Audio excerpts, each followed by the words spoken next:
নমস্কার, শাশুড়ি বৌমা চ্যানেল থেকে স্বাগত। সবাই আপনারা ভালো থাকবেন, আমরা তো ভালো আছি। আমি আজকে ফ্রায়েড রাইস না ঠিক অন্যরকম করে একটু আর ডিম কষা করে আপনাদেরকে দেখাচ্ছি। তা আমার সঙ্গে থাকুন, দেখতে থাকুন।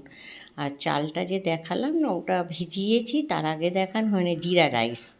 একদম সরু সরু চাল ভিজিয়ে, তাও একটু মোটা হয়েছে, ওটা আমি আধ ঘন্টা আগে ভিজিয়ে রেখেছিলাম। আর আমি দুদিকে দুটো কড়া বসাবো, কেন একসঙ্গেই করব। আর এই কড়ার মধ্যে যেমন দিই আর কি, তোমার সব কিছু গরম মশলার সব আর কি, আর ওটা একটু সাই জিরে ছিল, সাই মরিচ ছিল, ওগুলো একটু দিয়ে দিলাম, জায়ত্রী জায়ফল দিয়ে ওদিকে। আর এদিকে আমি এদিকে আরেকটা কড়া বসিয়েছি, ওটা আমি সাদা তেলে করব। অনেকে অলিভ অয়েল তেলেও করতে পারেন, কিন্তু অলিভ অয়েলটা আমার কাছে নেই, ওই জন্য আমি ফরচুনের ওই যে সাদা তেলটা দিয়ে আমি করছি। ওর মধ্যে আর কি ঘি দেবো না আজকে কোনো। আপনারা পারলে ঘি দিয়েও করতে পারেন, যে খাবে। আমি একটু সাদা তেল দিয়েই ওটা করব। আর এদিকে আমি ডিম বসিয়েছি, কেন ডিম কষা করব, তাই জন্যে দুদিকে দুটো কড়া বসিয়ে দিয়েছি। আর এদিকে ডিমেতেও আমি এলাচ লবঙ্গ দারচিনি একটা শুকনো লঙ্কা তেজপাতা দিয়েছি, দিয়ে এটা ভাজতে আর ভেজে বেশ একটু দেবেন, একটু লালচে লালচে দেবে, ওর মধ্যে পেঁয়াজ দিয়ে দেবো।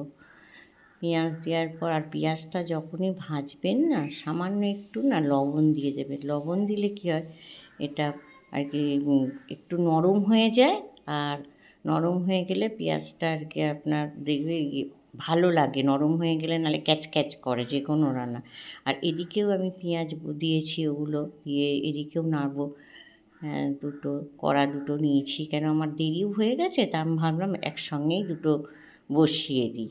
আর একটু গাজর ছিল ঘরে, ওই জন্যে গাজর দিয়ে দিলাম। এবার আপনাদের কাছে ক্যাপসিকাম সব কিছু থাকলে দিয়ে দেবে, এটা সবজি দিয়েও করা যায়। চিংড়ি মাছ দিলে আরও ভালো হয়। চিংড়ি মাছটা দিইনি, কেন চিংড়ি মাছটা অনেকেই খায় না, অ্যালার্জি আছে, আমার বৌমার খুব পেটে যন্ত্রণা হয়, ওই জন্য আমি আর চিংড়ি মাছ দিয়ে করবো না।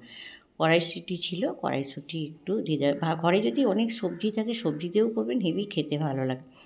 আর এদিকে আমি রসুন বাটা দিচ্ছি, কেন রসুনটা একটু গন্ধ লেগে যেতে পারে। আদা বাটা কাঁচা লঙ্কা বাটাও দেবো। আমি সবসময় কাঁচা লঙ্কাটা বেশি খাই, আর কালারের জন্য কাশ্মীর লঙ্কাটা দিই। আর কাঁচা লঙ্কাগুলো খুব ঝাল, ওই জন্য আমি কাশ্মীর লঙ্কাটা না অল্প দেবো, কেন কালারের জন্য দিই, আর কাঁচা লঙ্কাটাই বেশি খাই।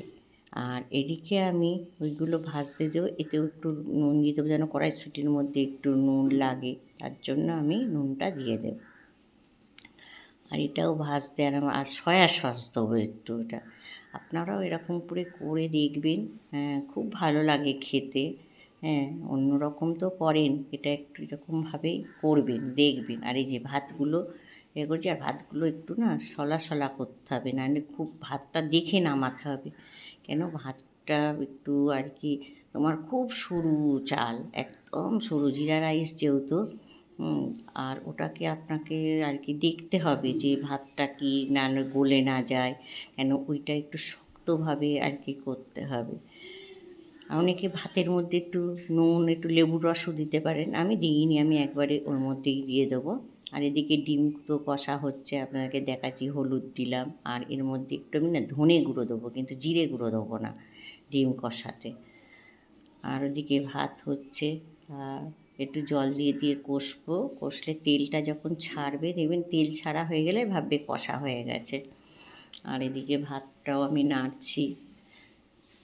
আর এই গরম পড়ে গেছে, আপনারা সব কেমন আছে? গ্রামের দিকে তো শুনছি খুব গরম, আমরা কলকাতায়, আমরা তো অবশ্য ঘরে থাকি সবসময়, অত গরমটা পাই না, কিন্তু যারা বাইরে থাকে তারা তো খুবই গরম পায়।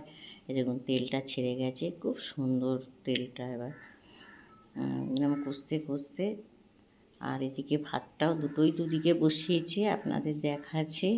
আপনারাও এরমভাবে করবেন, দেখবেন খুব ভালো লাগবে। জানি না কে কে খেয়েছেন এরমভাবে, আমাকে জানাবেন। যদি ভালো লাগে কমেন্টে জানাবেন। আর এর মধ্যে এবার ডিমগুলো দিয়ে একটু ফোটাবো। আর ফোটানোর পর একটু কেন একদম শুকনোও করবো না, যেহেতু ভাত দিয়ে ওই রাইসটা দিয়ে খাবি, ওই জন্য আর কি একটু রসা রসাই রাখবো।